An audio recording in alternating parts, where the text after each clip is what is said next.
The biblical apocalypse has begun. The end of the world system as we know it, the fall of the beast and the beast system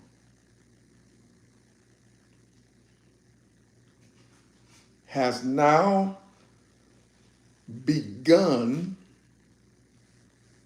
to happen right in front of our faces.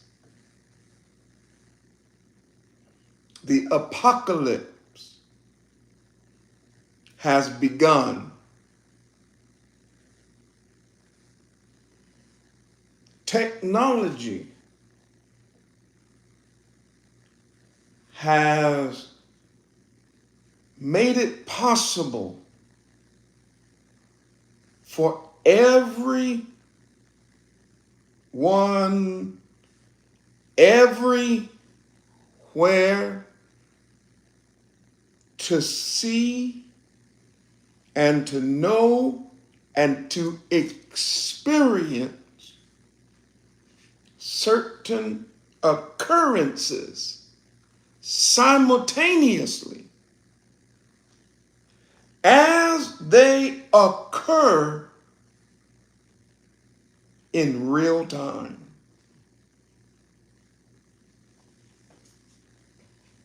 Therefore, it is very difficult now for this system that operates primarily on cover-ups, so-called conspiracies. This system that is based on half-truths, which are whole lies, are being exposed, and the lies are being revealed as I speak.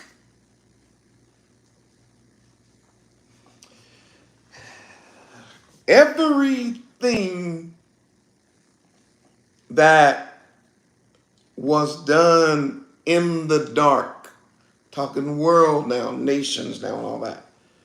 I'm talking bigger than just your own little individual life right now. I'm talking globally.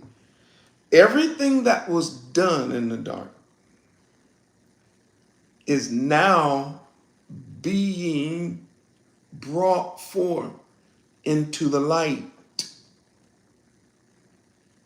And as the truth, I should say it like this, as certain things are brought into the light,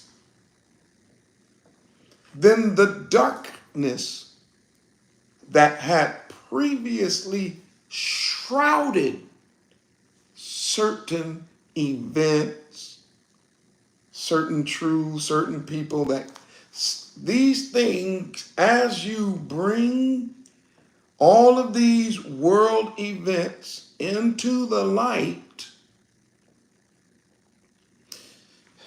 the light has the ability to uncover ultimately the truth. So when you have the lies, and let's just say that the lies are the covering, and these lies being sort of like the covering has kept everybody deceived.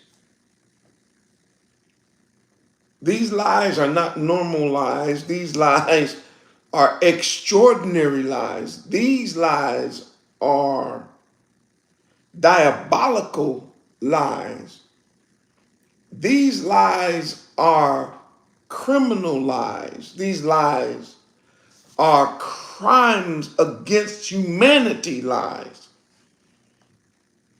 These lies are lies that were used to build nations. And the levels of the lies are so deep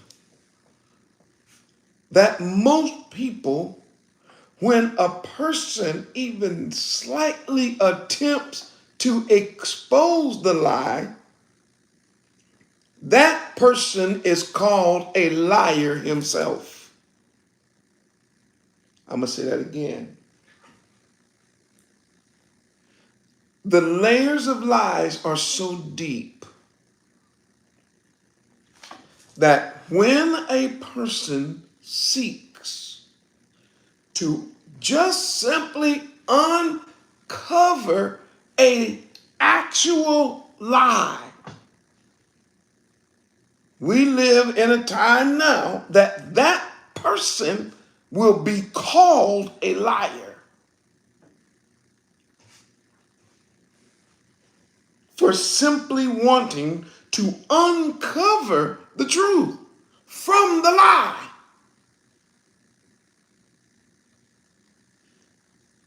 Imagine a system that everything about the system is based on lies. Imagine a nation, a nationality. Imagine governments based on lies. Imagine kingdoms based on lies. Prime ministers. Think of it like this. What if all of them are illegitimate? So that the king that sits on the throne is sitting on a throne that's not his. Don't do it more. I'm just talking tonight. Oh my goodness. So what if the nation is not a nation, it's actually a business? What if the religion, the number one religion of the world, was actually Satanism? And the very thing that people think is Satanism is actually the true religion of the true worship of the scripture. See, even me talking like this is making you, and many people listening to me, it's making you uncomfortable.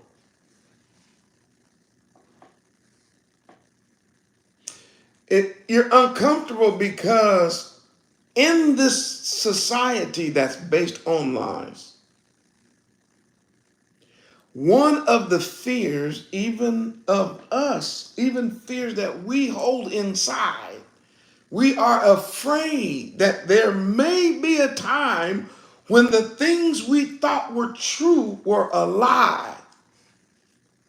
And the things that we thought were a lie was the truth.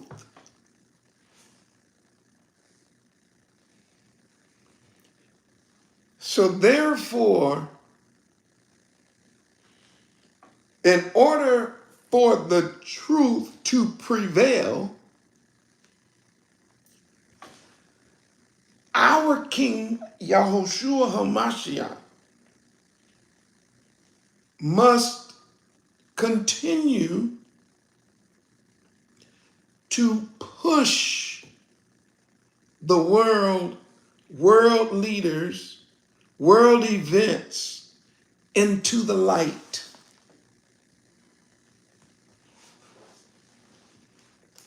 In other words, there must be an apocalypse. It has to be an apocalypse. There must be a time when that which is hidden is revealed. We've mentioned this in several videos now. I'm going to say it again in this one. And that is the apocalypse for us, the scattered house of Israel, biblically scattered through the slave trade, through prophecy. The apocalypse, the revelation, eschatology, the end of days, none of that was written to us in order to scare us. The most encouraging books of the Bible are the books that are telling those that were scattered in the slave trade, that had no power, no ability of their own, powerless against their enemies, right? They wouldn't know their last name. They wouldn't know where they were from. They wouldn't be able to speak their own language, which is us. Everybody knows that now. Part of the revelation, right? The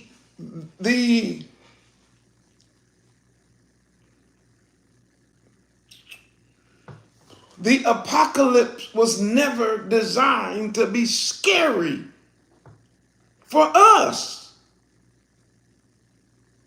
It was never, the apocalypse, the uncovering, the unveiling of the truth was supposed to be the most encouraging thing that we ever heard. As a matter of fact, it was so encouraging and it was so powerful that all, A-L-L, of the law and the prophets spoke about it. Not one missed it. Everyone. All right, what? Oh, yes. Because the situation for us would be so dire, if that's a word. Let me just speak plain. It would be so bad. It would be so terrible. Our plight, our struggle, that it would be called in the Bible Jacob's trouble. It would be so terrible it would last thousands of years. And the last 400 of the thousands of years that it would last would be the worst of all. And at the end of those 400 years, there would be a gathering of those people who are the children of Israel scattered to the four corners of the earth. The record, the message about this is so unbelievable that even the prophets said, "Who has believed our report?" If you can see the Morehyosh okay and you can hear me all right, would you be so kind as to place a 12 in here for the 12 tribes of Israel? Let me say that again. The reality of a Savior that's going to show up in the future to rescue a people who don't even know they are a people. The idea that there is a king that is going to rescue and gather his own people from the lands of the heathens where they were held captive, not moved to. They didn't just decide one day, I want to be an immigrant. That's not the people. It is not the immigrants that he's talking about here. Here he's talking about slaves, those that were captured, those that were sold to their enemies, those that fulfilled the prophecy. And the message is so unbelievable that even Isaiah himself said, who believes it? And so Isaiah preaches 52 chapters before he gets to that famous line, who have believed our report. We're going to get there if y'all let us continue to study the book of Isaiah on Shabbat. Shabbat, I'm going to be back in Isaiah. But 52 chapters, he's teaching a lesson, or he's giving forth prophecy, right? We will get into how deep that is. But he in those first 52 chapters,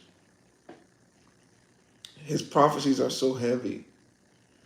And on the one hand, they are so awesome. For the enemy is so terrible. For us, it's so hopeful. There are verses within those first 52 chapters of his prophecy that are overwhelming, even as he begins to call out every single nation around us that had dared touch us. He took out time and told every nation that barely put their hands on us the fate that they would face as a result of putting their hands on us. I'm talking chapter after chapter after chapter after chapter after chapter. And at the same time, he speaks about the fact that we are unable to save ourselves. That we don't have a king that can deliver us from what he's prophesying. Now, I want you to stay with the more. I'm going to share something with you. So then he begins to speak about a king who is going to rise up out of dry ground like a tender plant. And the question, do you believe it? No, man, I can't believe that. I don't believe it. Okay, it's not up to you. We know you don't believe. We get that. But the question is, who does believe that? Who does believe that a virgin, behold, a virgin shall conceive and bear a son? Who believes that? Who believes that someone is going to show up and wave his hand and recover all of the lost sheep of the house of Israel, the remnant? He's going to recover them from the four corners of the earth, and even those that are the furthest under heaven. The question is, do you believe it? That's the question.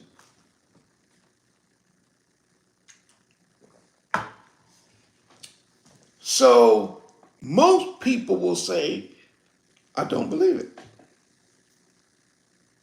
I don't believe it. I don't believe you. I don't believe Isaiah, Jeremiah. I don't believe Matthew, Mark, Luke. I don't believe nobody. Okay. So for tonight, I just want to say something to the non-believer. Please hear the more. That's your business. More, you can't say that. You're a more. No, I can say it. That's your business. You handle that. Take that with you into the judgment. Go on and do it. Handle it. Because what I know you can't say is that you were not told. Why? Because I just told you.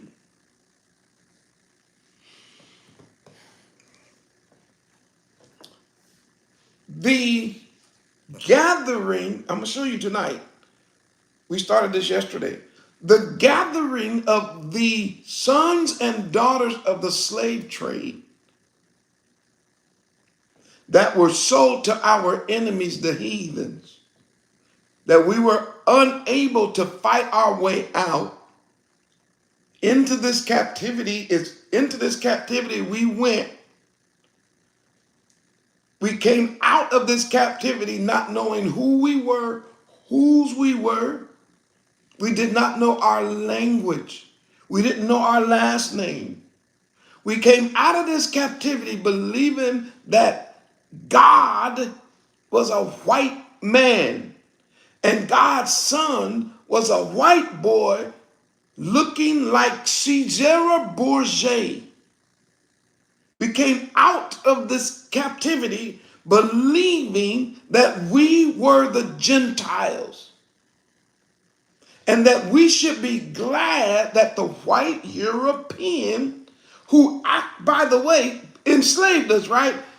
We were taught we should be glad they enslaved us. Think about that. Think about that for a moment. It's some of the sickest shite you ever think about in your life. Because they gave you a white man to worship named White Jesus. Think about that. Think about that Stockholm syndrome. And so we wake up and we think we're Gentiles and we thanking the white man for slavery and we thanking him for the white church and thanking him for the white this and the white that, and we find ourselves caught. Listen to me, please. We find ourselves in love with the beast that captured us. We have fallen in love with the beast that traded us on an auction block. We mentioned this yesterday when I told you why you will never, ever be deported. And it is because, according to the Bible, you were not an immigrant into these nations. You went into these nations as a slave. They bought you as property. And once they bought you as property, you became the nation's greatest asset. I don't care how much money they got. No money on earth can equal the asset of us here.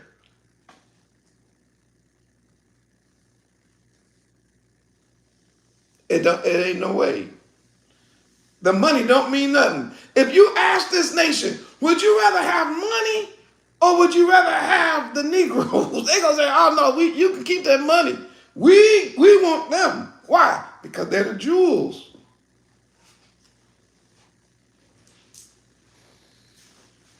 And I mentioned this yesterday. I won't stay in it too long today. But you do know you can't take a sack of money and throw it in a field and all of a sudden all the cotton get picked, right? You know that don't work no more. You can't take a sack of money and throw it on the basketball court and get entertained. You can't take a sack of money and throw it on the track and then take off running and win the Olympic gold medal. You can't take a sack of money and throw it in government and have it run all of the highest offices in the land behind the scenes. You can't take a sack of money and throw it in the military and make the fastest soldiers, strongest soldiers, keenest soldiers. Boy, come on now.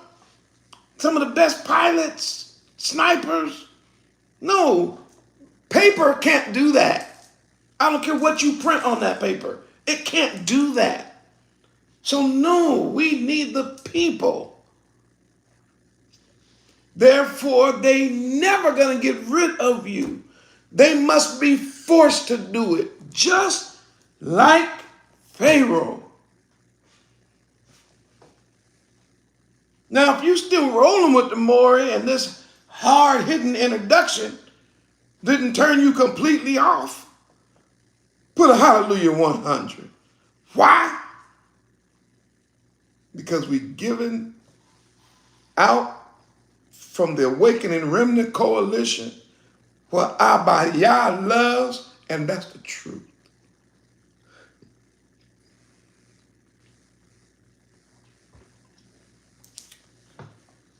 We mentioned this on yesterday, that Pharaoh said, you're not going to let him, we're not letting you go. It took, listen to the more. It took 10 plagues. Around that 7th plague, even Pharaoh's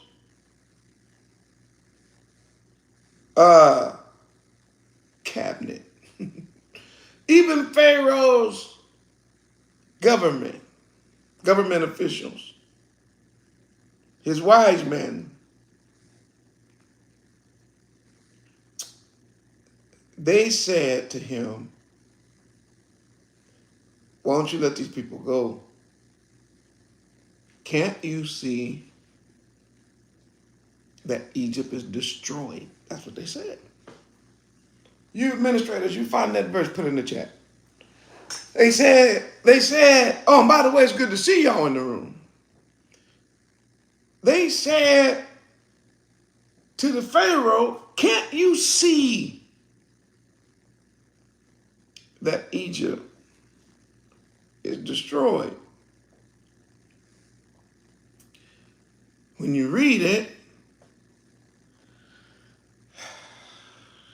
Pharaoh tells a lie. He said, I'm going to let y'all go.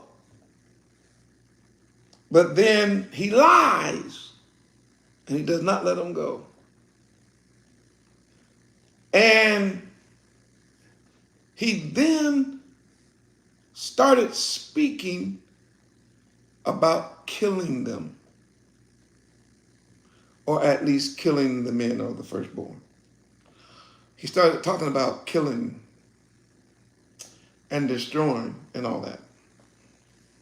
Talking greasy. And he told Moses that if you get in my face one more time, I'm going to kill you. Now understand what that did. It let you know that it didn't matter if Egypt was being destroyed. He knew as long as he had the house of Israel in Egypt, that it wouldn't be ultimately destroyed. Well, Moreh proved it. Earlier today, Javon and I was talking. Javon said, Pops, man, you brought that Egypt thing around last night. I was in the room. He said, man, that Negro Pharaoh, after the death angel, don't forget that, after the death angel had already went throughout the houses of Egypt and wreaked havoc from Pharaoh's house to the dungeon. The only one, that ain't my message tonight.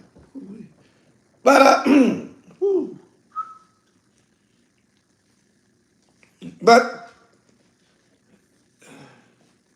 but those who had the blood on the doorpost, that same death angel passed over. That's where we get our Passover lamb. That's Hamashiach. But I just want to bring out a point. The people started giving these Hebrew Israelites gifts. And they borrowed one from another, from the Egyptians. which the word is they received the gifts. And they started to get out of there. And watch what happened. Pharaoh said, what did we do? That's another verse you need to put in the chat. Pharaoh said, what have we done? What? And letting them go.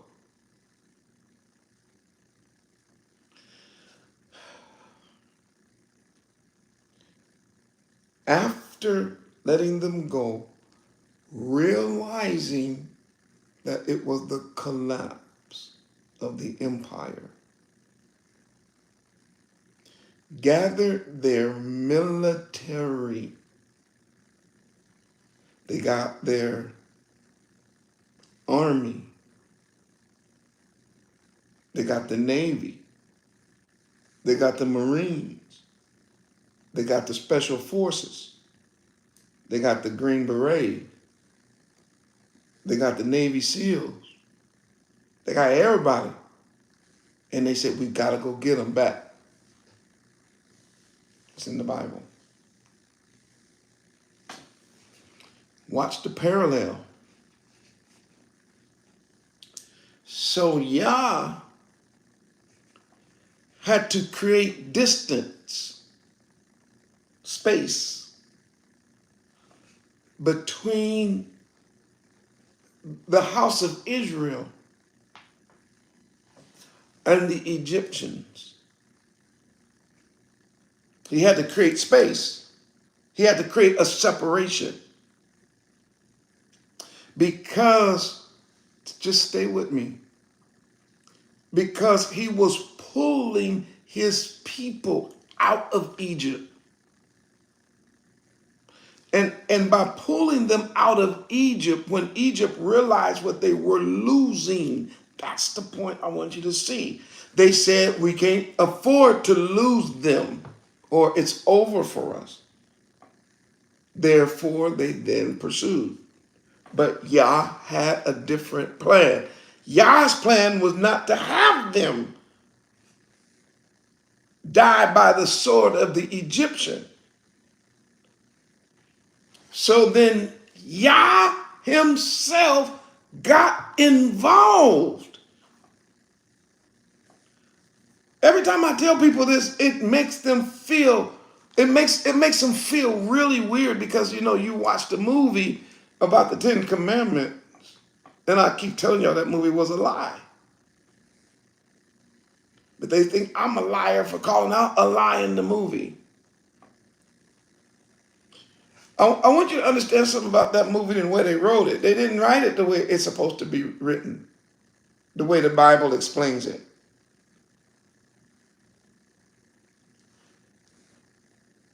In the Bible, listen to me, the death angel, which is the messenger of death, the one that was doing the killing, was not Hasatan, was not the devil.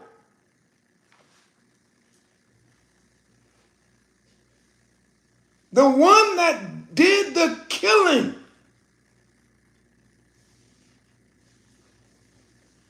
was Yah.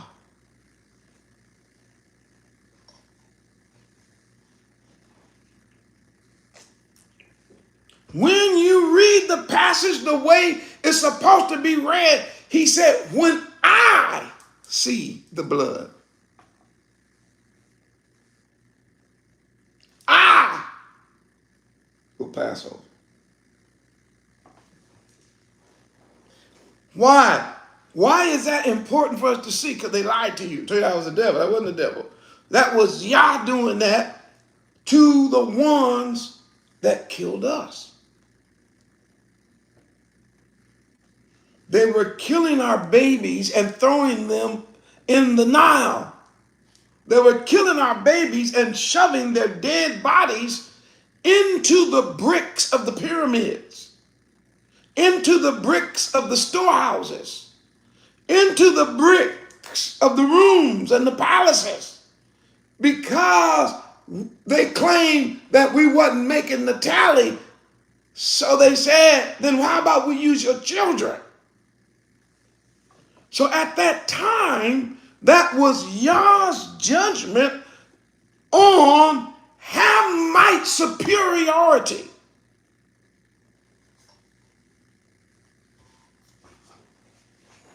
That was his judgment on the Hamite, who at that time was ruling the world. He was the superpower. And just like today, we're in another superpower, we suffered under that Hamite. So Yah delivered us and then killed them.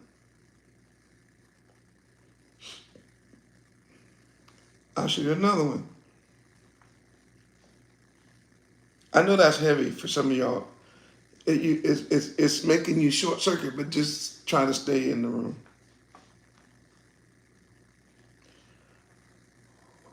When Assyria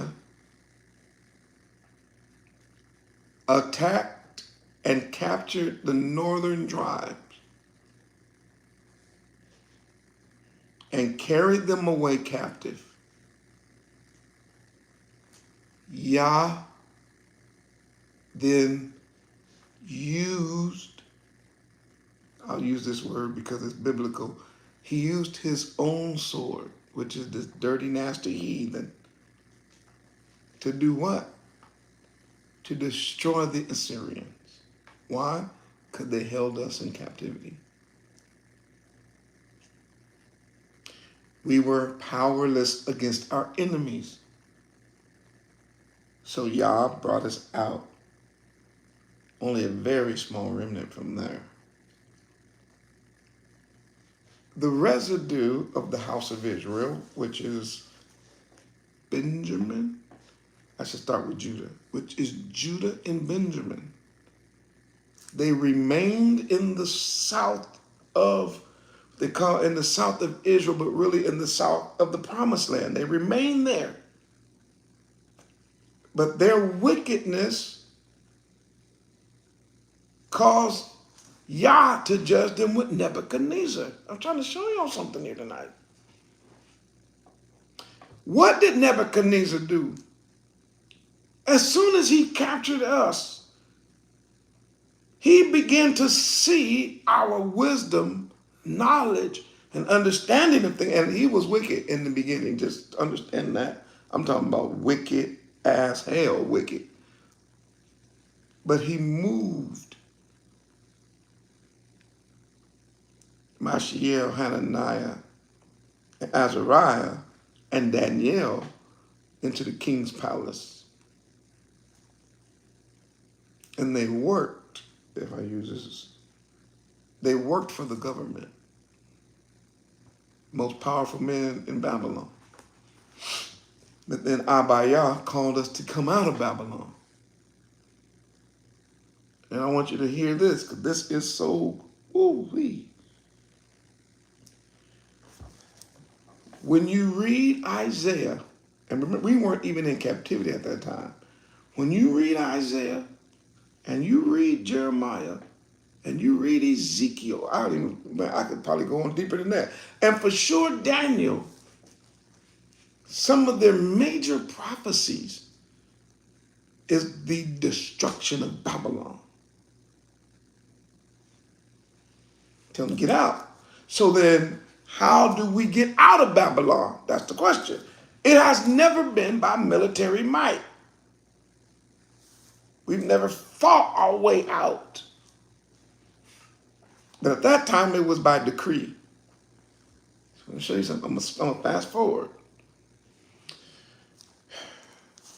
In the last captivity that we would be in after Jacob's trouble, which is the United States, the Europeans, and all that kind of stuff, right? The last captivity that we would be in, scattered to the so-called 12 kings or the 10 kings, And of course, in Revelation, we see that there's 7 with 10 home. I mean, when we see that this represents these heathen nations, that we were all sold into slavery, the one thing that we see in the last captivity based on the Bible versus every other captivity we've been in is that this last captivity would not have a human emancipator, proclamator. Not what's going to happen. Not in the sense of a human. There will be no Darius the king to make a proclamation. It's not the way it works. As a matter of fact, he said, that last one, you will never get out. You will be in the land of your captivity when the end of the world comes, or the end of the world system. You'll be right there.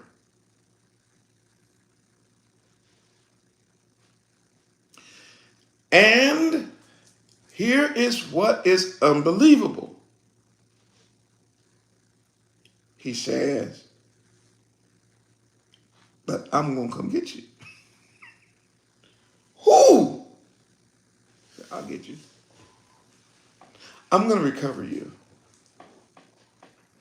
And your recovery and your freedom and your exodus from these heathen nations will be so great and so spectacular and so awesome and so, I don't even have a word. It'll be so magnificent and so powerful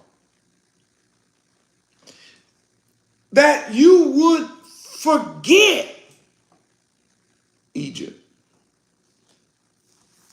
In comparison, there will be no comparison between the two.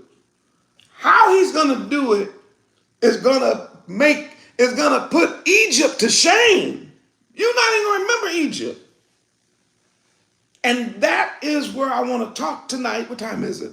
I want to spend the rest of my time talking about how amazing that is. Because that is what Isaiah is talking about when he says, who believed our report? Who believes, and y'all short-legged, excuse the more raised language, but who believes the report that the niggas have a God? Who believes the report that these slaves have Yahuwah as their father? Who believes the report that Yahuwah is going to reveal himself as his own word to deliver of all people the niggers? Nobody. It's unbelievable.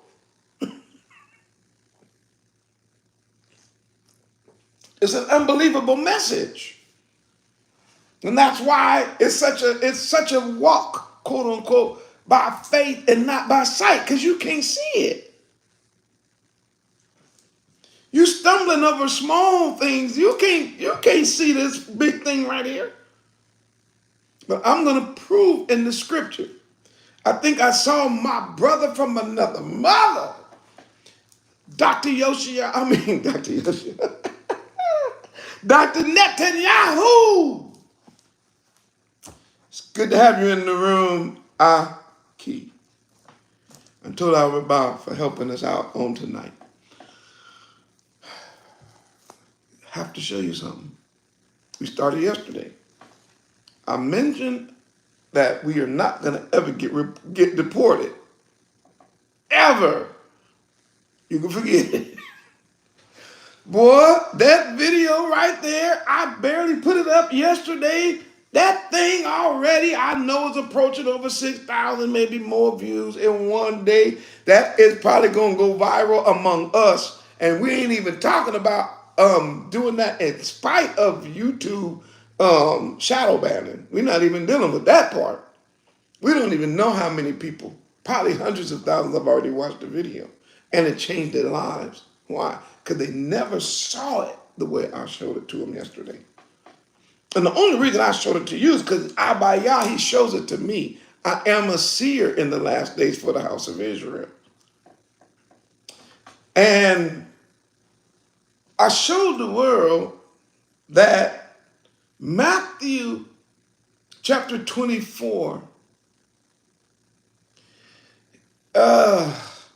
is not some kind of New Testament stand-alone chapter. As a matter of fact, let me clear up something.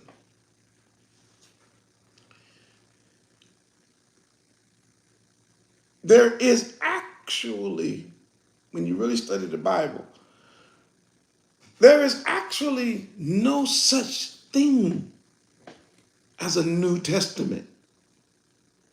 I know that hurt a lot of you Christians that's watched the Morehyosh. And I know your brain is running, let me just turn him off. He done went off the deep end. Don't do that. I'm a seer and a prophet to the nations. Listen. When you actually study this Bible, I mean, not fake church study. I ain't talking about go to the Bible study and the preacher read one verse and shut the book, and he only read the same verses every week and don't know the rest of the Bible. I'm not talking about that ignorant, two-stepping, no Bible, knowing, pig-meat-eating preacher. I'm not cut from that cloth. The Most High Yah has separated me to know the whole Bible. And I'm telling you as a prophet and a seer in the last days that this book is one. It is not two books. It's one. And when you start to read it, you will understand something. What people call the New Testament is not a New Testament at all. As a matter of fact, what y'all call the New Testament is a commentary on what you call the Old Testament. There is nothing in here that is based on a European, that is based on a white church, that's based on some Christian doctrine, that's based on it's not based on no Baptist. There's nothing in here. I promise you, I done read it all 100 times, more than that, maybe 1,000 now. There's nothing in here about no apostolic Church of God in Christ, One West, and all that. It ain't nothing in here like that. I'm talking about none.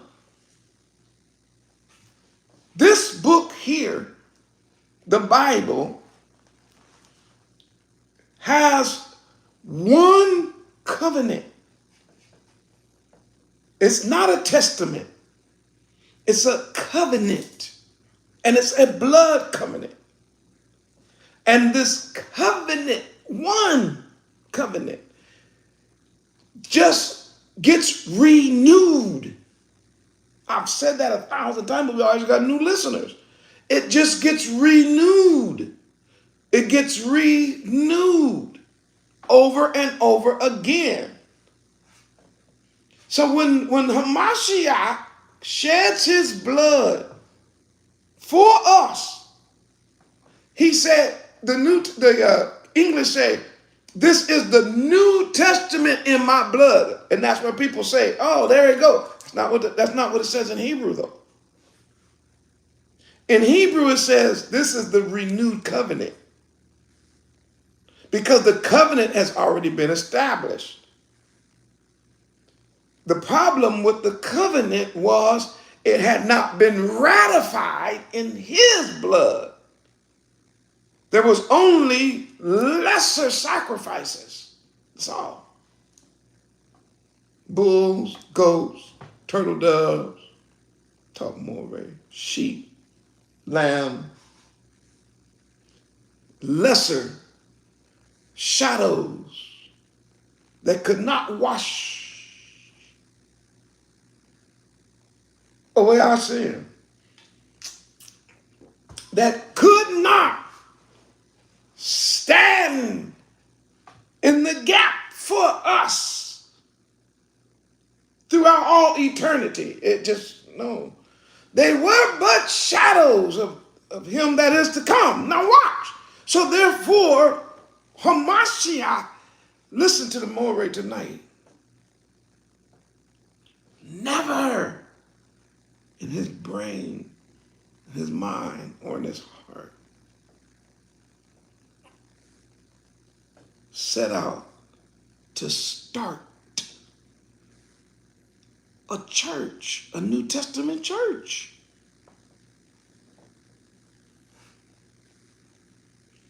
No, ever. Hamashiach would reject every single thing that they do in that Christian church. He was a Hebrew Israelite keeping the laws and the statutes and the commandments and fulfilling the Torah to the letter. Not going to the right or to the left. And telling us the whole time to keep the commandments. And to keep the Torah. So watch. The idea that they made two books in your brain, in most of our mind, excuse me, it makes us think that the New Testament is separated from the Old.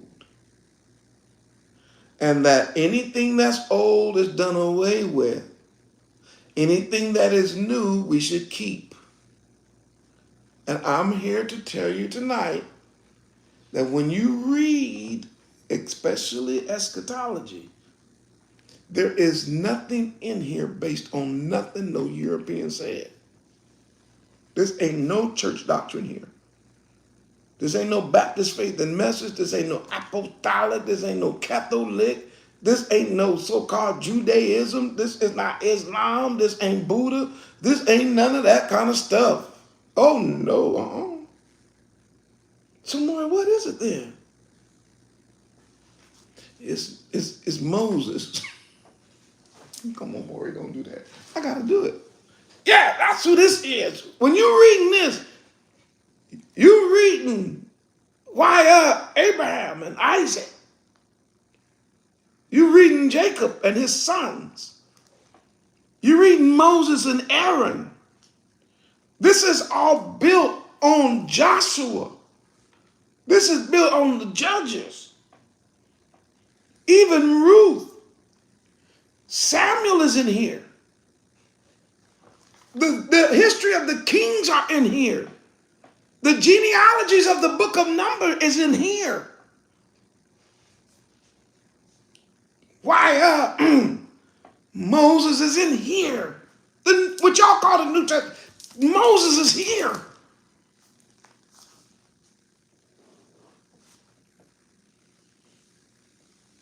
King David is in here. This is based on what David wrote. This is based on what Isaiah wrote. This Bible, which y'all call the New Testament, is based totally on what Jeremiah wrote, on what Ezekiel, Daniel, Hosea, Joel, and Amos, and Obadiah. It's based on what Jonah wrote and Micah. It's based on what Nahum wrote, and Habakkuk, and Zephaniah, and Haggai, and Zechariah, and Malachi. That is what this is based on. This is not based on no damn church fathers. No European had any input on this.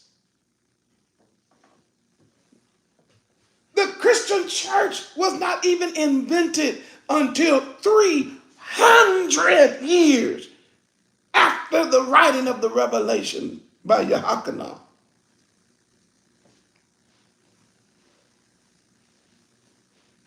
And I listen to these ignoramus, ignorant campers that wake up to the truth. They don't know, boy, they got to, woo. But see, they're not used to having a scholar, a real biblical scholar. They're used to people parading as students of the Bible. But I'm a real scholar. I'm a real bona fide, study all the scriptures all the time. Biblical scholar. Living, breathing scholar for the house of Israel, not some camp, and not some denomination, and not some political party. So therefore, when I tell you that this book and what's in here is not based on nothing no European wrote, I'm telling you that he didn't. Nothing. This is a Hebrew Israelite book about us, and it never changes. So we get to what's called the apocalypse, where we are right now. Well, Maury, how do we get there?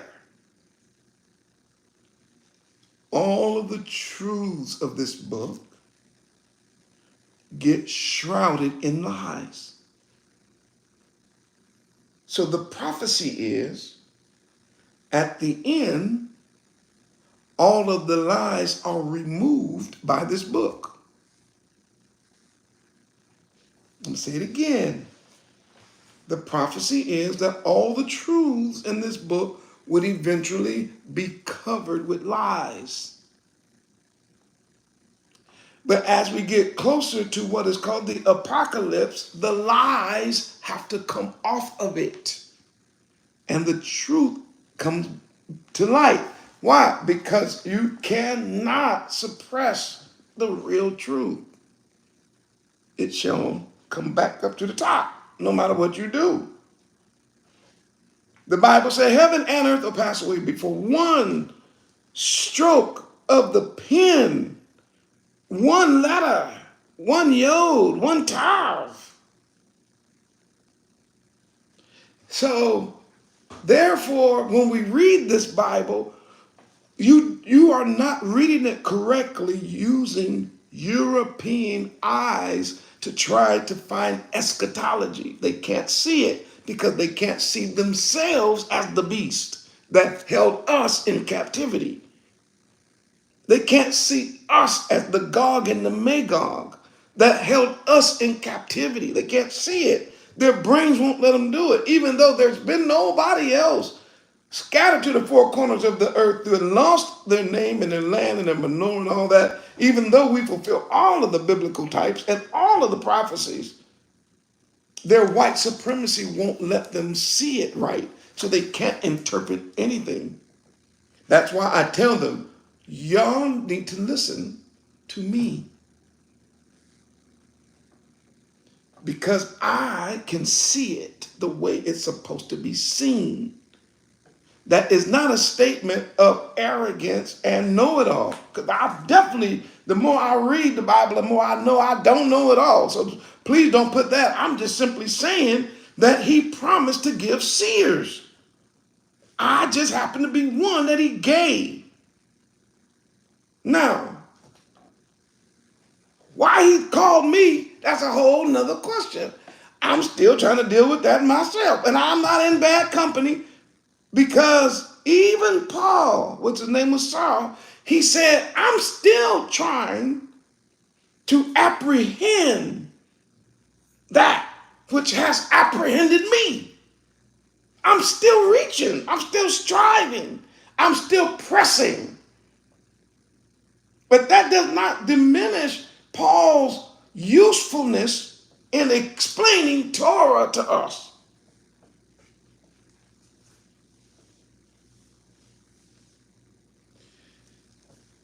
Matthew chapter 24 is not allegorical.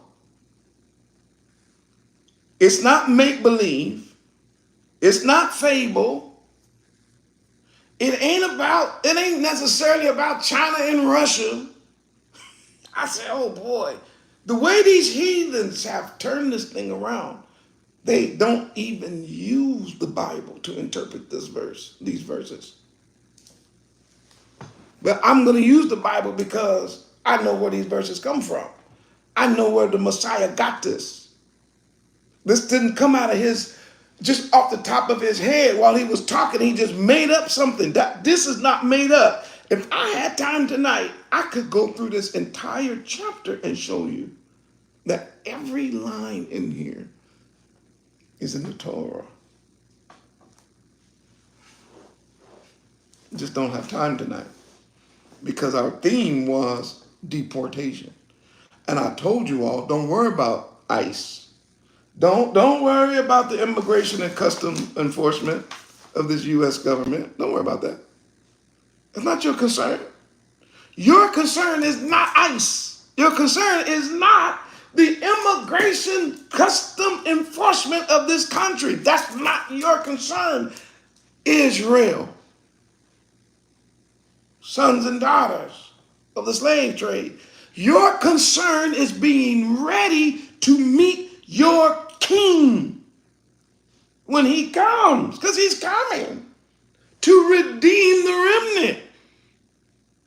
You more worried about somebody knocking on the door to take you somewhere? They can't. Where are they gonna take you? Where are they gonna take you? They haven't even told you who you are. They haven't even given you your last name. They have not told you where your people are from. So where are they gonna take you? It's not how it ends for us. When a nation starts to do what this nation is doing, it's because it's on its last leg. It's trying to appeal to people who believe that somehow by doing this, it is the salvation of the nation. I ain't getting into politics because that's not my concern tonight. My concern is you. So when we see verse 30, this is where we are. And remember, this is chronological. It says, and then shall appear the sign of the Son of Man in heaven. And then shall all the tribes of the earth mourn. We read this yesterday, so I'm not going to go deep into that again today. Why is every country and tribe mourning? Because they're going to see our King. Remember, I told you about the lies. So they have all these pictures of a white God, a blonde-haired, blue-eyed God, or three gods, a bird God, an old man God, and a son God. Or they got three gods. They got an old white man, they got a white woman, and a white baby. And they say that's your gods. So they got these weird pictures. And if Hamashiach fit that description, why would they be mourning when he came back? Wouldn't they be rejoicing and shouting and hollering hallelujah because their God is coming? Wouldn't they be happy to see him? No, this is not this. The Bible don't say that they're happy. The Bible says they're mourning. And the reason that they're mourning is because they know that the same Elohim that destroyed Egypt and then killed the Egyptians that held us in captivity is going to do the same thing to this beast system. They know it. They know that he's not coming back here to play tiddlywinks. He ain't coming back here to play hopscotch.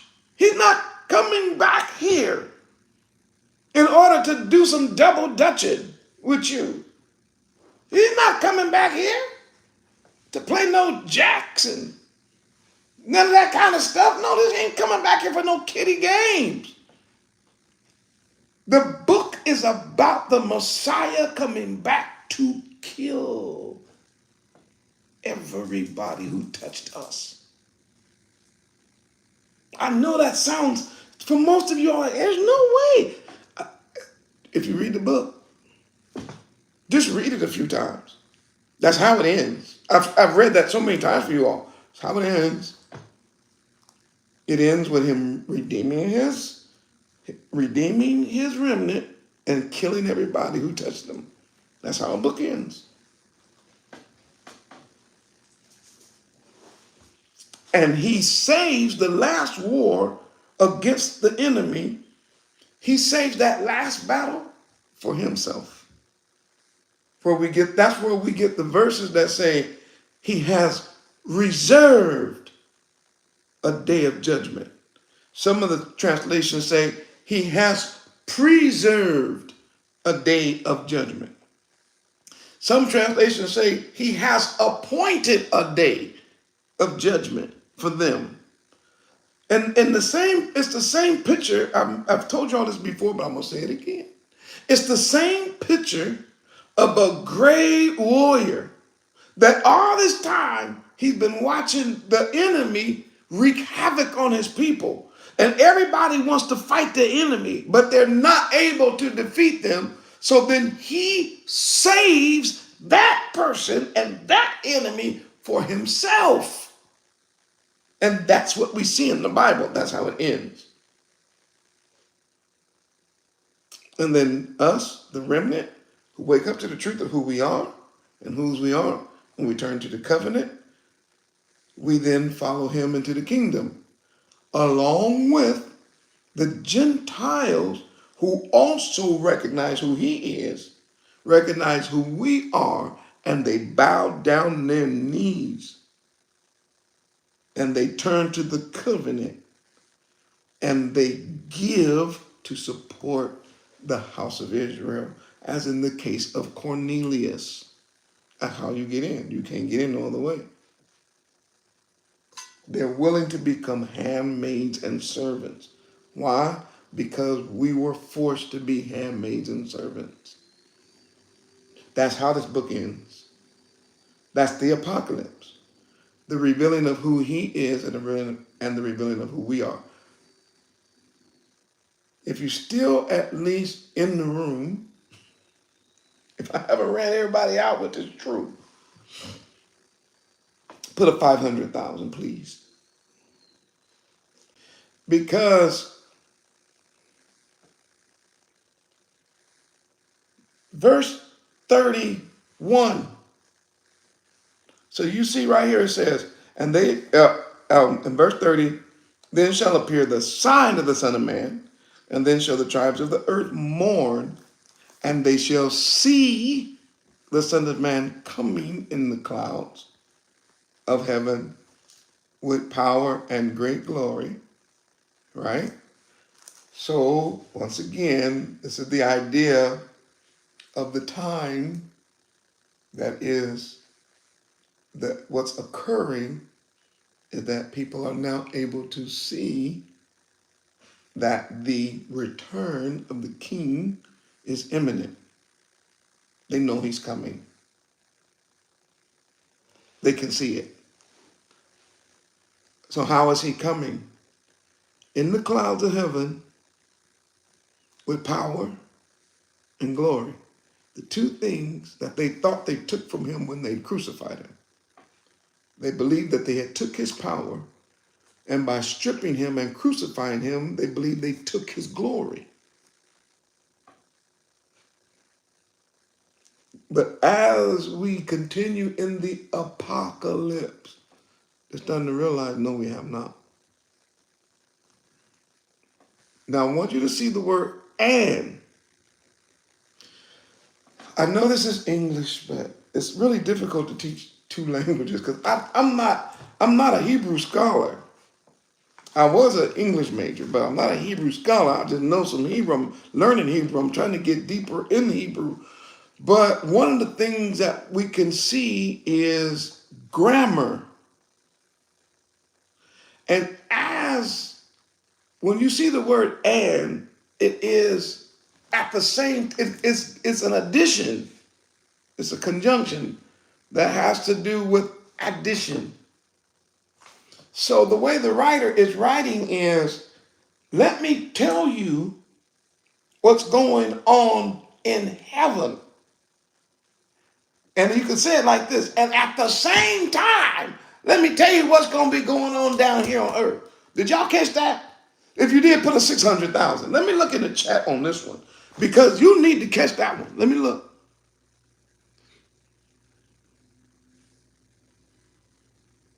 Devo said, yeah. Marlon said it. Ooh, Gia. Shalom, shalom. Netanyahu see it. Billy, but that Bill Ray said, boy, they're moving through the chat so fast now. Hallelujah. Hallelujah. Hallelujah. So we're getting two scenes.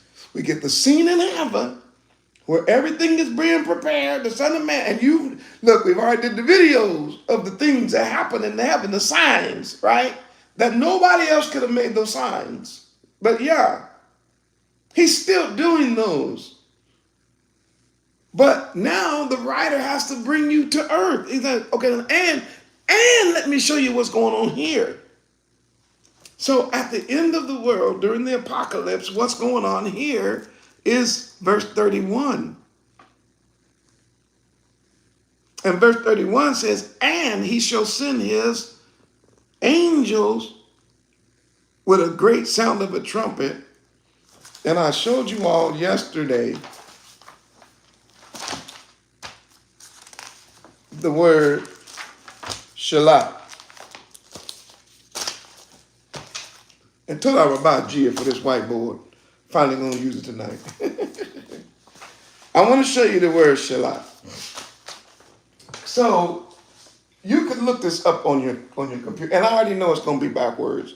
But I'm just going to try to help my people. I wish I could write it backwards. But the first letter is Shin. Right? In Shalah. This is, you can't hardly see that. Let me try to make it thicker. So this is a Shin in Hebrew.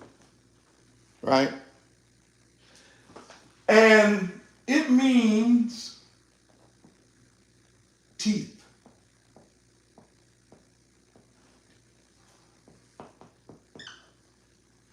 And the idea of a tooth has to do with separation. Or, because when you bite something, right, you're tearing it or you're separating it from, and then so it has to do with also eating and consuming. But we would take a word that has a root meaning, which is the function of teeth, and then we start to see, start to understand the deeper meaning of a word. So that word shalat already we know has to do with separating. All right, I'm just going to talk about just that part. Because this word here, this letter, which is also a word, it also has to do with power.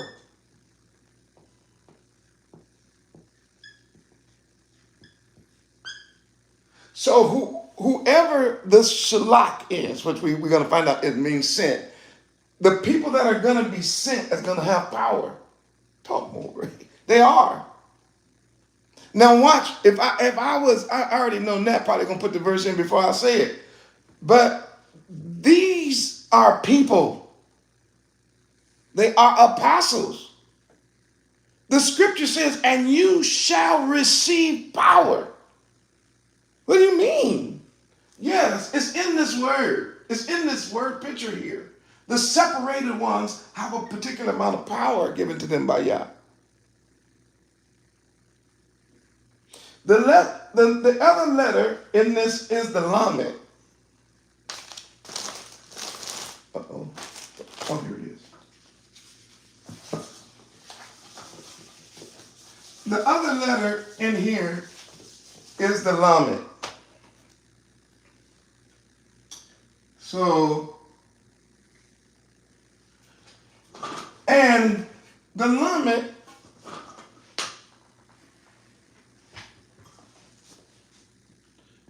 we already know is a shepherd's staff.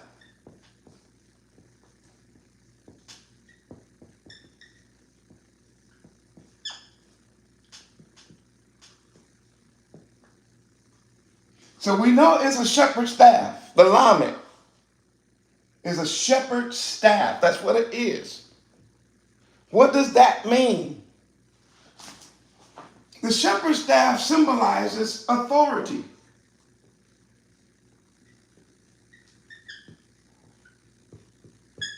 You see it? Authority. So it's a different kind of power, right? Power and authority go together. But the Lamed, being a shepherd's staff, also then has to do with leadership.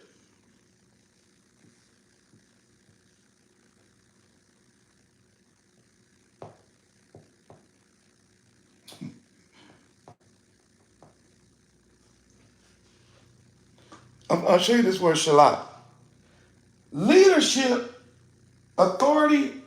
leadership is connected to the alignment. That word sin there, sin, to send,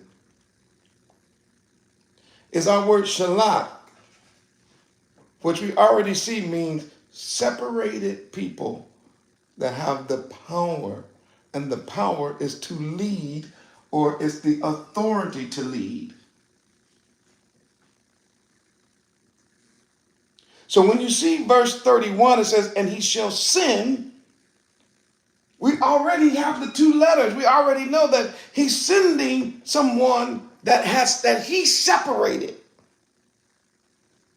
He's not sending somebody that's just a part of Babylon and part of the religious system and other. No, he's sending the one that he separates. That's why when I talk to you all about myself, I only can speak for me, but I got other brothers now. We hang out. We all know that we are being sent and separated from this wicked system and from the Babylon and from the so-called white Christianity and all that. We know we've been called and separated because we all had to struggle through the separation. Every one of us was active, teaching and preaching in Babylon. And believe me, when we got set apart, there was no so-called gain in us coming to this truth. We all lost everything. Reputation, people hanging out with us, friends, family. All of us talk about it all the time. But we knew one thing. We knew we had been separated, which is the shin. We knew that we were given authority, which represents the shepherd staff, and that we were to be, we were actively to help lead the house of Israel. We knew it. What's the last one? What's the last one? Look, they ain't teach you this in no Christian church. This word sin here, they ain't taught it like this. They can't. Why? Because they don't understand us. They don't understand the language. They don't know the people. They don't know the culture. They don't know nothing. So therefore, they cannot interpret our Bible. They can't see what the Messiah is actually saying to us in the last days. They can't see it, but I'm going to help you see it. The next letter is Het. Once again, I know it's backwards, you all. I just wish I could. I wish. And that looks funny. Okay, so the Het is a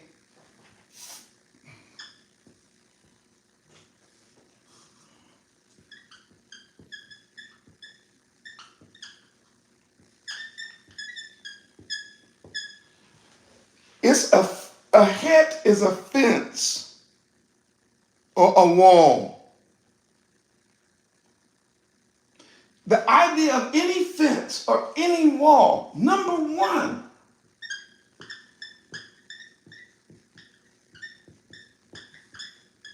is protection.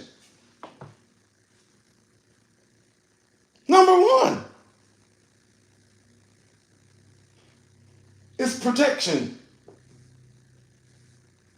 So this three-letter Hebrew word, I'm only dealing with the three letters. This three-letter Hebrew word is already showing you who these sent people are. These people that are sent have been separated by Yah. They've been given authority. They've been separated, given power. They've been separated with the authority, which is the alignment of leadership, but they're also fenced. And the idea of this idea of protection or boundary has to do with, and it goes with the first letter too, it is also separation. Why, More? Because the job that we're trying to do as the sent ones is to get us to separate from the world or Babylon. You get it? It's the point. That's why we keep coming in the room, hollering and carrying on. Get behind the wall of protection. Come out of that and get in this, because this is the only safe place.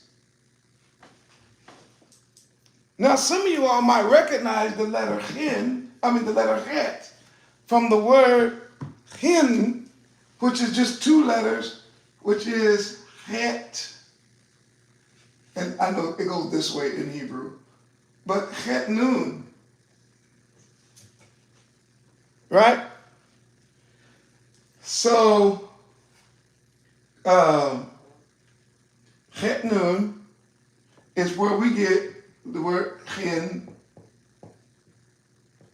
or it's going to be, it's double H. We're not going to get into all that because it's not that important in the English part. But now we see a wall of protection for the seed.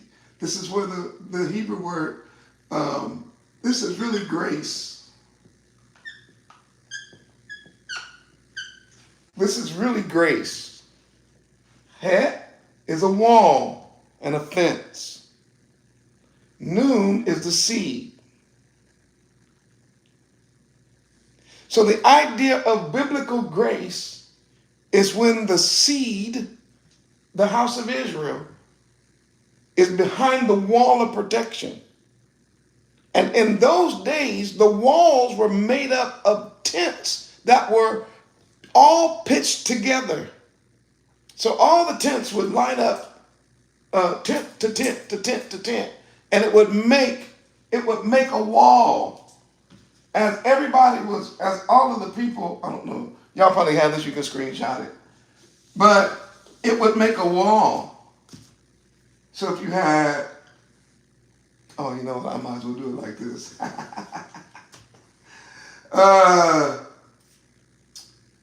So if you had a wall of these,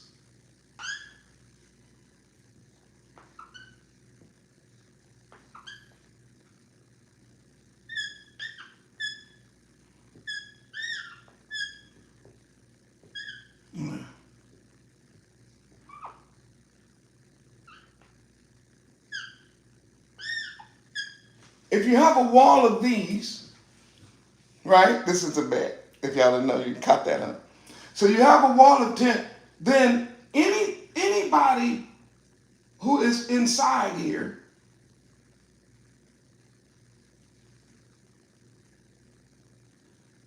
is safe.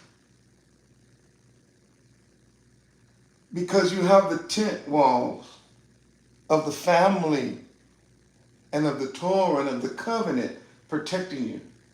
It's only so grace is being in here. This is great. When you're out here, right? If you're outside of the wall of grace, this was considered to be damnation or death. Because you live in here, but if you have to go outside of here and deal with the wild animals and wild people and all that other stuff, then you are risking your own health and strength and your destruction. So now watch this word send again. It says, and he shall send his angels. So that phrase right there means that he's going to apostolize. Talk more, right? He is going to commission his own messengers, giving them the power and the authority to teach and to preach in order to gather the house of Israel back into the wall of protection. Why? Because during the time that we were disobedient and we got kicked out of our holy land and we got kicked out of our land and put into captivity, this was removed. We no longer had our wall of protection. So we didn't know who we were and whose we were. So we ended up out in the world and we got destroyed by our enemy, just like he said he would.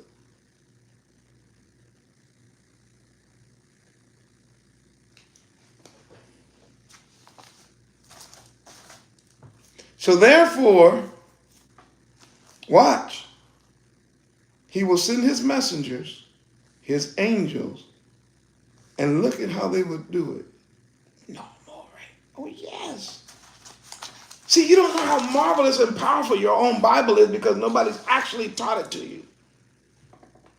They only gave you weird teachings and preachings and doctrine. They don't know what's actually in the Bible. That's why they can't do what I'm doing, because they don't know what I'm doing. I'm showing you, though. I'm going to show you what I'm doing because I started showing you yesterday. This is what he does. Go back to that. Go back to Exodus. Go back to Exodus chapter 3. Let's start there. We're just going to hit one verse because I did it yesterday. Go to Exodus chapter 3.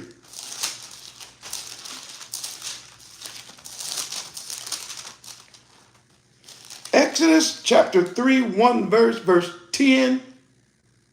I think that's what I want. Yep. Talking to Moses, same word. Come now, therefore, and I will send you to Pharaoh, that you may bring forth my people. Who are your people? The children of Israel. Where? Out of Egypt. That's what my job is.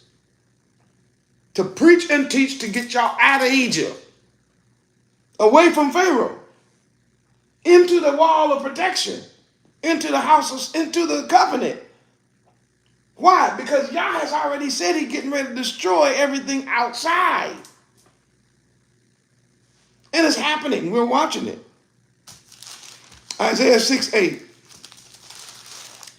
Go to Isaiah.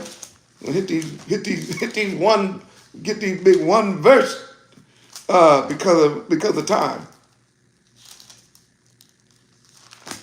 Isaiah. Matter of fact, I'll be here in a couple of weeks. I'll be in Isaiah 6. I'll be in this verse in a couple of weeks, but I'm gonna hit it tonight. Isaiah 6:8.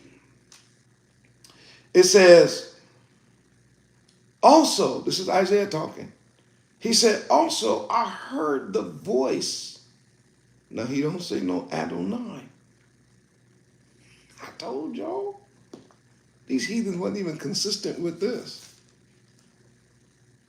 He said, I heard the voice of Yah saying, whom shall I send? Shall I? Who can I separate from everybody and give him power and give him authority and give him the ability to teach and to educate and to lead the people out of disobedience and back into the wall of protection?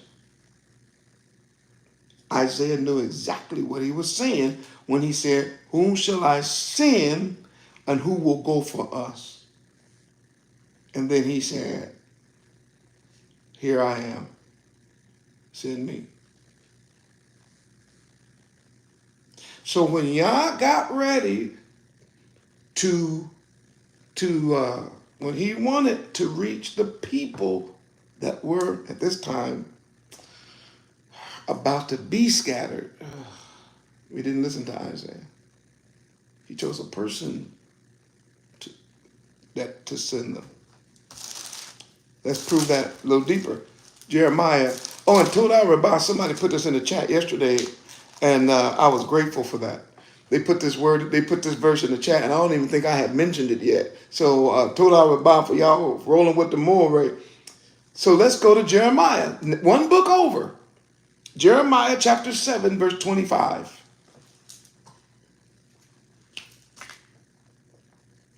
Look what it says. I keep telling you, it's one book. Look what it says. Since the day that your fathers came forth, what? Out of the land of Egypt. Yeah, it's related to captivity and freedom. So what has he been doing ever since the day that our fathers came forth out of the land of Egypt until this day? He said, I have even sent unto you all, there it is again, my servants. Well, who are your servants? The prophets. I send them every day, rising up early and sending them. Verse 26, yet they hearkened not unto me, nor inclined their ear, but hardened their neck and did worse than their fathers. This is what I have to go through as a seer. The Most High showed me something and I show it to the people. And instead of them going, you know what, that's right, and then do it, they like, no, I'm hard in my heart. And some of them getting worse, and it's sad. Only the remnant is catching it. Even though Yah has set us apart, Yah's given us the authority to do it. And Abba Yah has told us to get the people behind the fence. The fence is the wall of protection that he's given in Torah.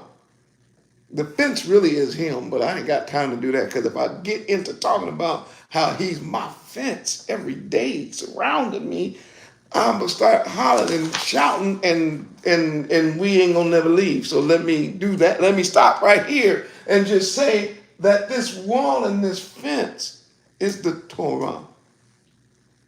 It's the covenant. So when we read of this word, apostello in Greek, but shalach in Hebrew, we see the difference. Because shalach is also connected to sending forth as a shoot. What does that mean, More?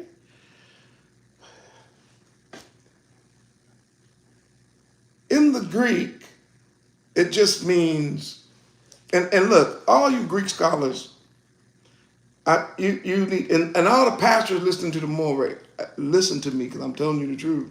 I'm trying to help you. The Greek misses it because the Bible's not Greek. They can't see the picture, so everything is abstract. When Greeks write certain things, very few of their words have a concrete meaning. So the word apostello just means to send forth with a purpose.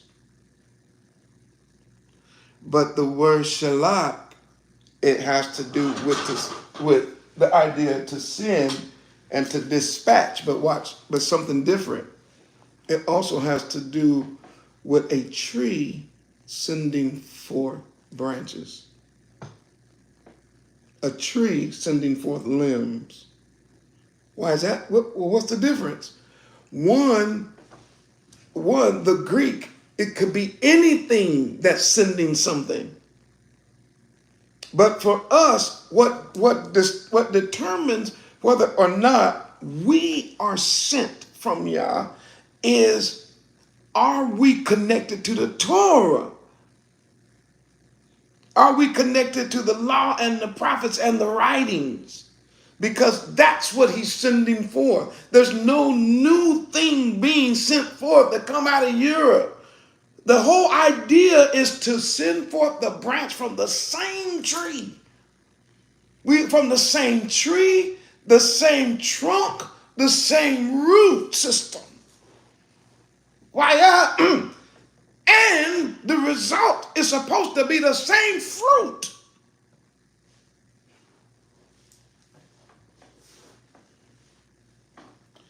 We don't have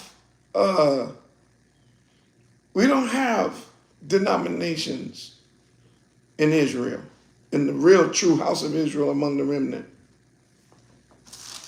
More what? None. You man, come on with that. I already know y'all questions, so I'm gonna answer them before you even ask them. I answer them for you. Go to Ephesians.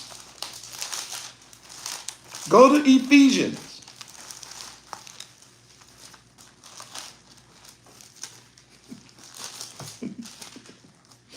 I love study. You know, I love studying the Bible.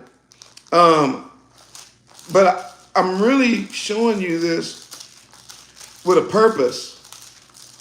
See, you need to see that this is given to you with a purpose. You know what? I think I'm gonna use a backup verse too. I just thought of another one. Where am I? I'm getting ahead of myself. Let's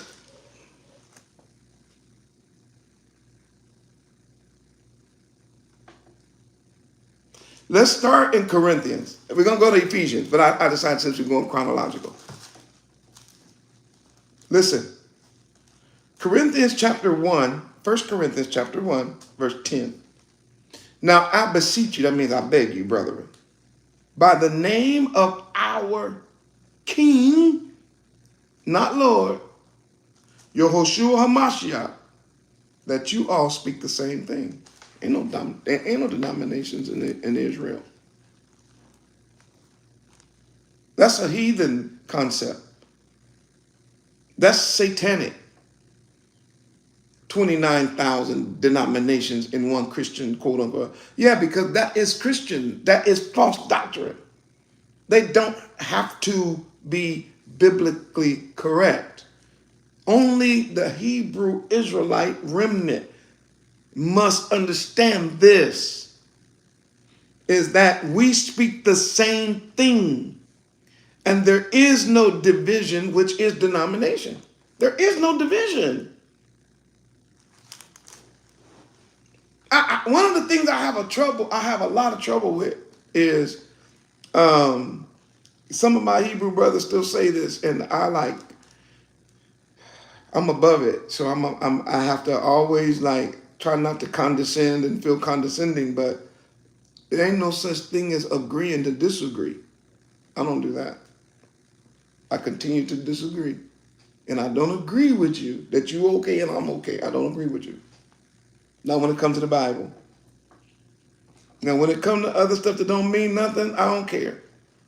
Y'all want to talk about bouncing the ball around and who can throw it the best into a hole, a circle, or whatever? That's your business. Agree to disagree. You want to talk about who the best running back? That's your business. Who the best preacher and who the best, fastest runner ever and who the strongest man. Y'all can have all that. Agree to disagree. But when it comes to this Bible, you cannot do it. It is a sin.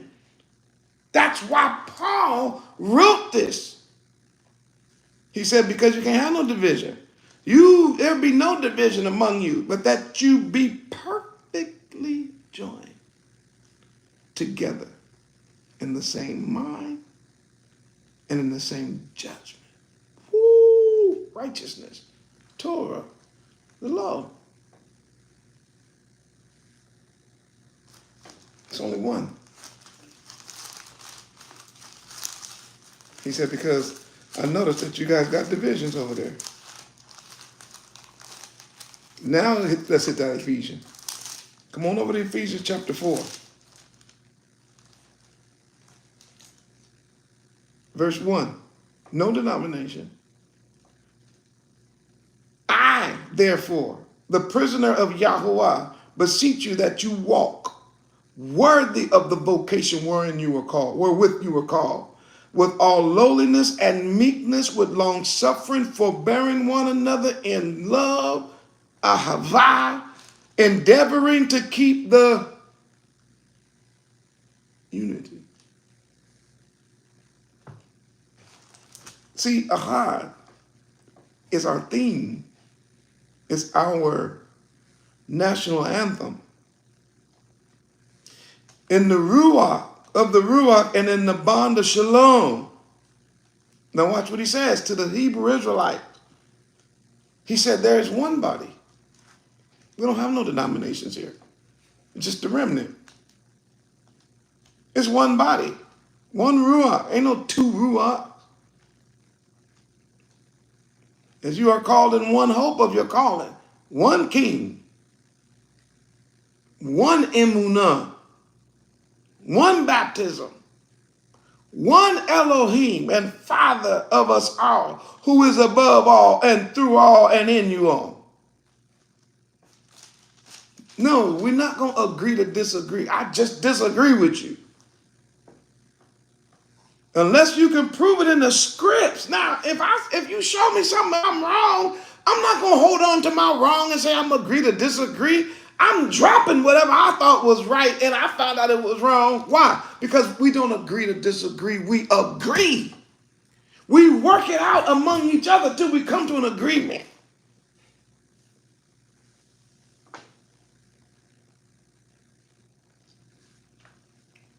And we can do that because we now learn in Hebrew.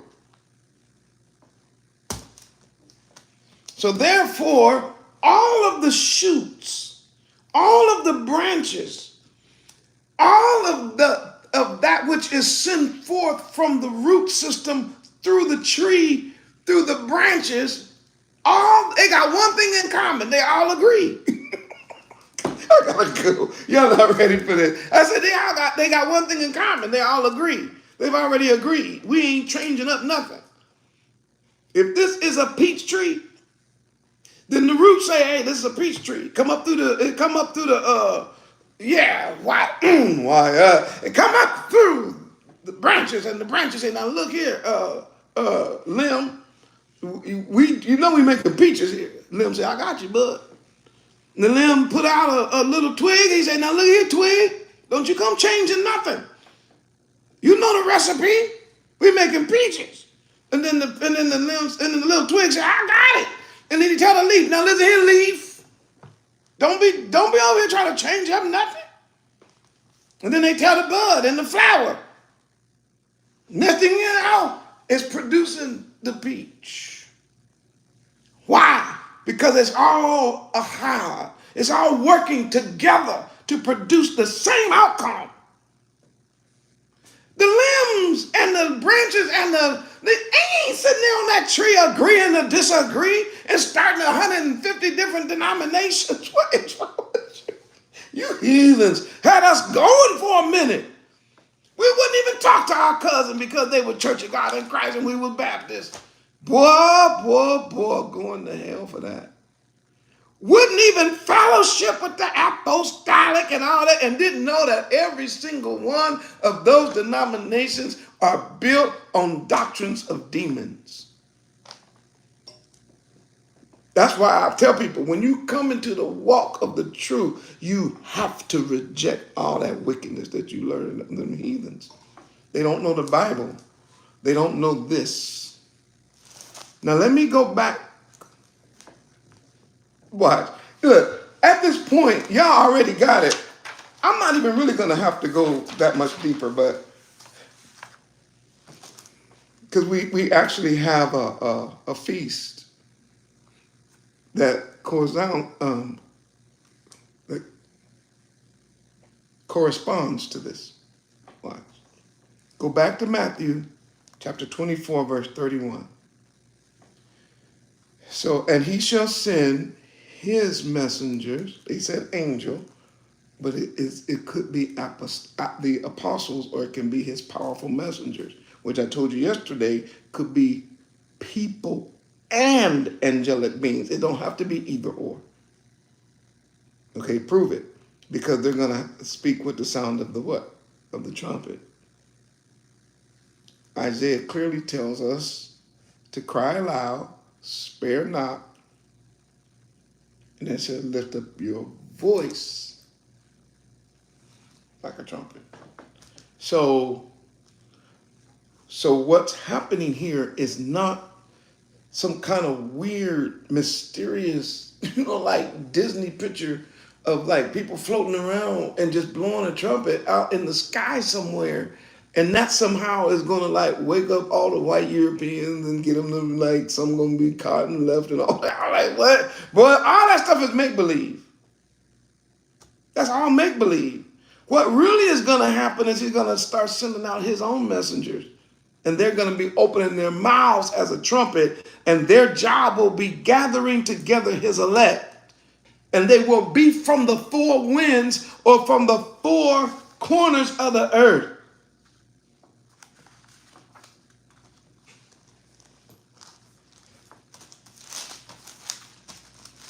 Ooh, Moray. Oh, yes.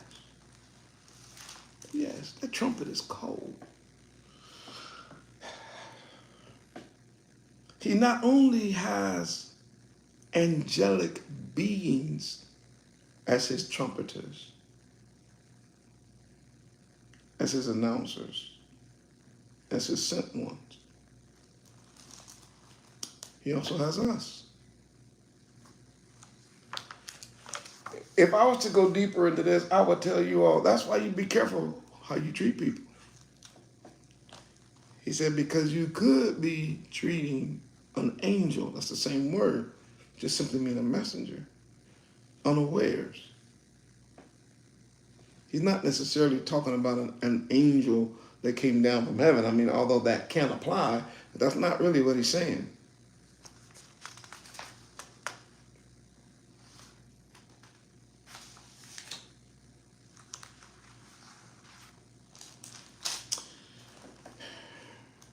Okay, so what are they doing, Moray?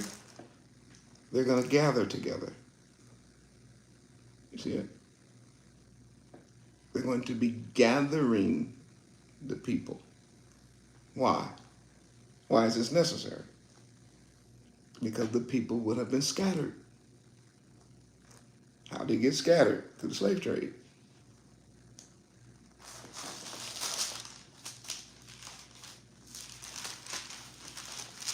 Go back to Isaiah chapter 1. We read this so many times on this channel, but let's go back to Isaiah chapter 1. Verse 2. Hear, O heaven, and give ear, O earth, for Yahweh has spoken. I've nourished and brought up children, and they have rebelled against me. Now we get the results of the rebellion. The ox know his owner, the ass is master's crib, but Israel don't know. And my people does not consider. Our sinful nation, a people laden with iniquity, a seed of evildoers, children that are corrupters. They have forsaken Yahuwah. They have provoked the Holy One of Israel to anger.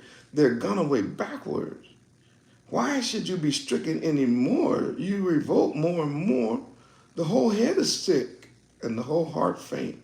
From the sole of the foot even to the head, there's no sound in it. And here, I told you all, this was a picture of being physically beat. That's what happened to us. So this is not symbolism beating. This is an actual beating that took place to us that made us full of sores in our real head.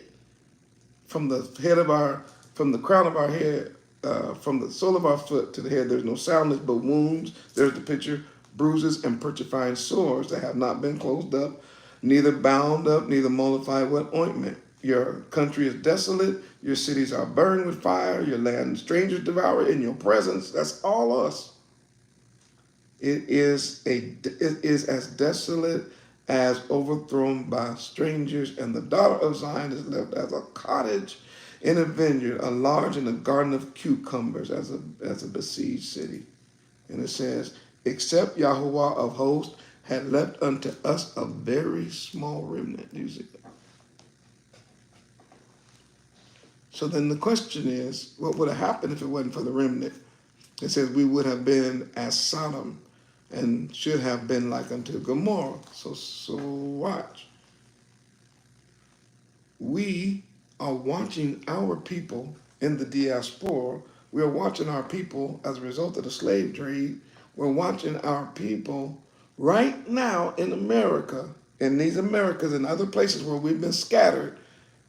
Their behavior that is being published all over these airways and all that is the behavior of what?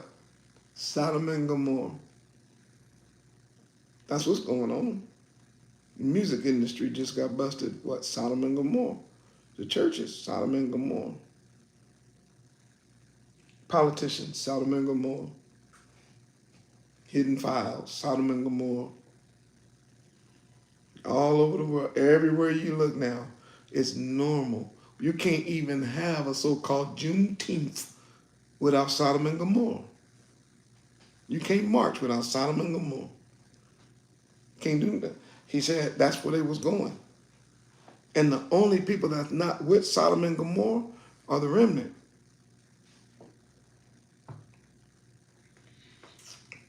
If it wasn't for the remnant, everybody would have went that way. And therefore, and I know my time is way over, but therefore we see how powerful Isaiah 11:12 is, right? Now you can see how powerful Isaiah 11:12 is.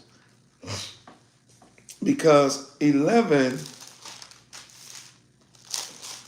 verse 12 says, and he shall set an ensign or a sign or signal or standard for the nations and shall assemble the outcast of Israel.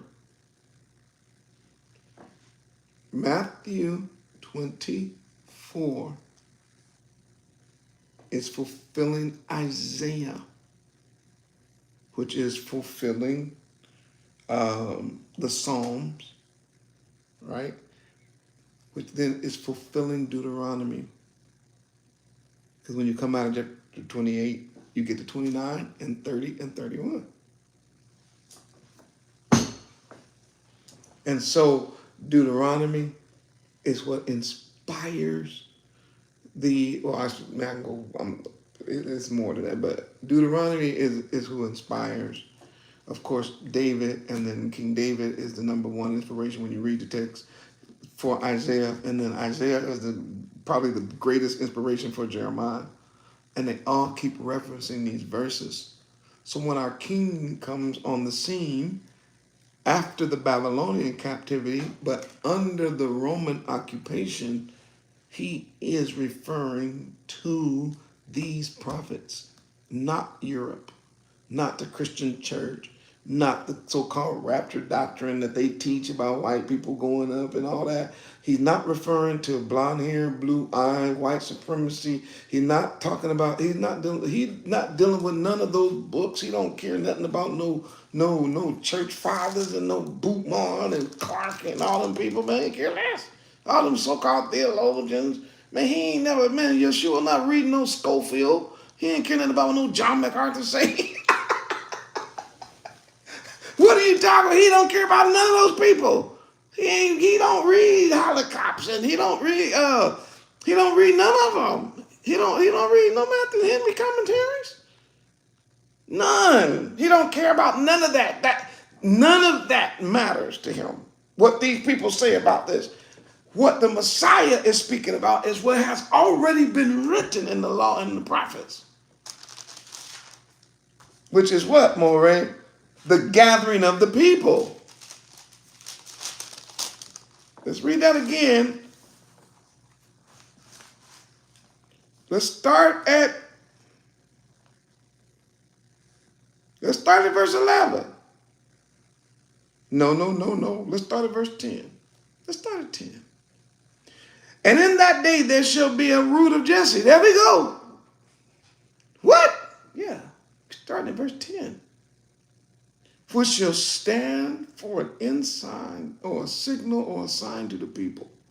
I told you it was unbelievable. They couldn't believe this. To it shall the Gentiles see, and his rest shall be glorious. And it shall come to pass that in that day Yahuwah shall set his hand a second time to recover the remnant of his people, which shall be left from where? From Assyria, Egypt, Panthros. Oh, they were scattered all over. Cush, from Elam, from Shinar, from Hamath, from the Isles of the Sea. Yeah, now you're starting to see it. They were like, there's no way that's going to happen. He said, he ain't done. And he shall set up an ensign for all the nations, and shall assemble the outcasts of Israel, and gather together the dispersed of Judah, of Yahudah. That's us. So where are we? And told her about that. Remember one of our late night conversations? Man, we talked about this verse, and you brought this out, man. Messed me up so bad I couldn't sleep for a couple of days. I was so happy, man, that you showed me this. It says, and gather together the dispersed of Yahudah from where? Notice we get names from the first group, right? Assyria, Egypt, Pathros, Cush, Elam, Shinar, Hamath, and the Isles of the Sea. And then Nat said, but check out this next one. He said, check this out, yes. He said, and he shall set up an ensign to the nation and shall assemble the house of Israel. Okay. He said, and I said, boy, don't be using my word. Don't be using my tricks on me. Don't be using, man, my skills against me. He said, no, it's right here, man. And that's addition, right? Gather together the dispersed of Judah, 2 different captivities, 2 different diasporas, written before it happened.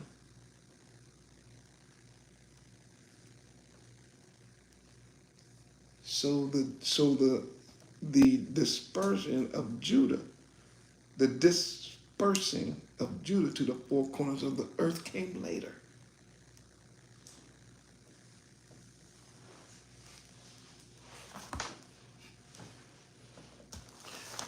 Go back to Matthew 24,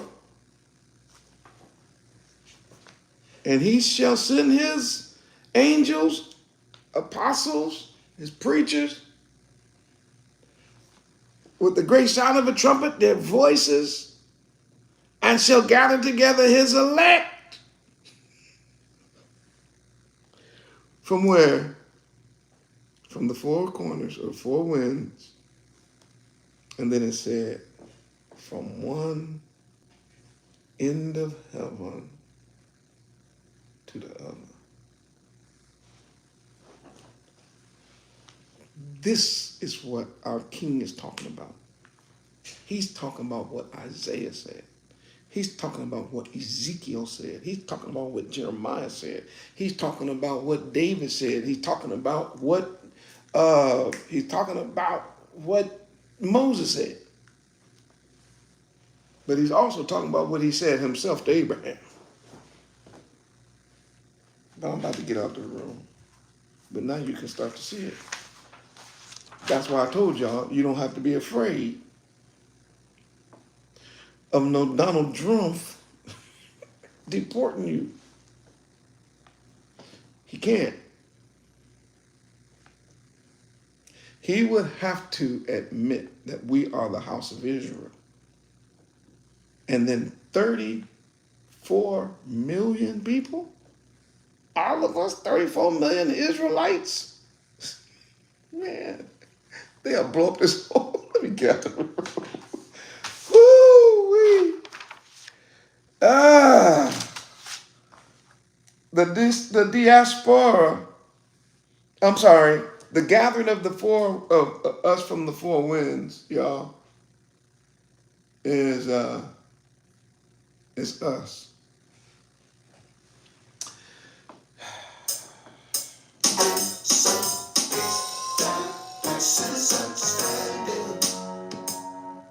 If y'all understood that, put a 1 million in the chat. I'm Dr. Yoshiyahu Dawid Ben Israel.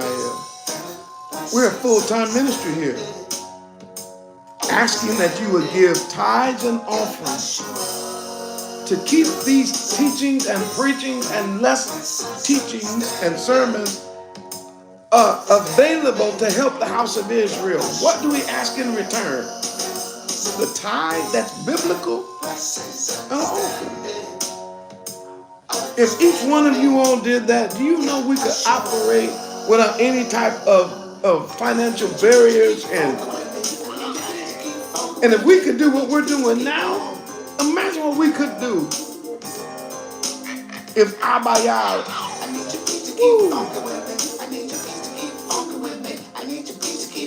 So we appreciate your gift. We're doing the best we can with what you all donate. But there's so much more we could be doing. Pray and ask Abayah. I just ran out of time. I had more to talk about, but just believe this. This gathering right here is us. I got way more scriptures to talk about it. It's the house of Israel. It's the scattered. That's us. And the question is, are you in the house? Have you come out of Babylon?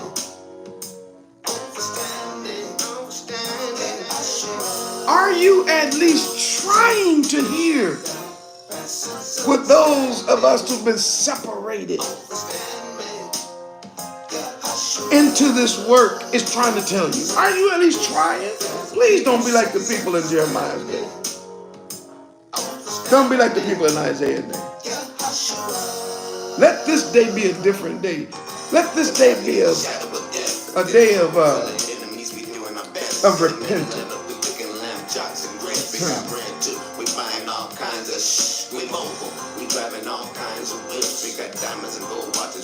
All praises to our King of Kings and Master of Masters, our risen Savior, Yahushua HaMashiach. And it won't be long, Zion.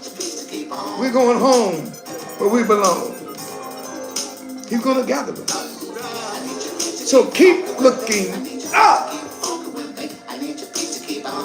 for our redemption draws nigh.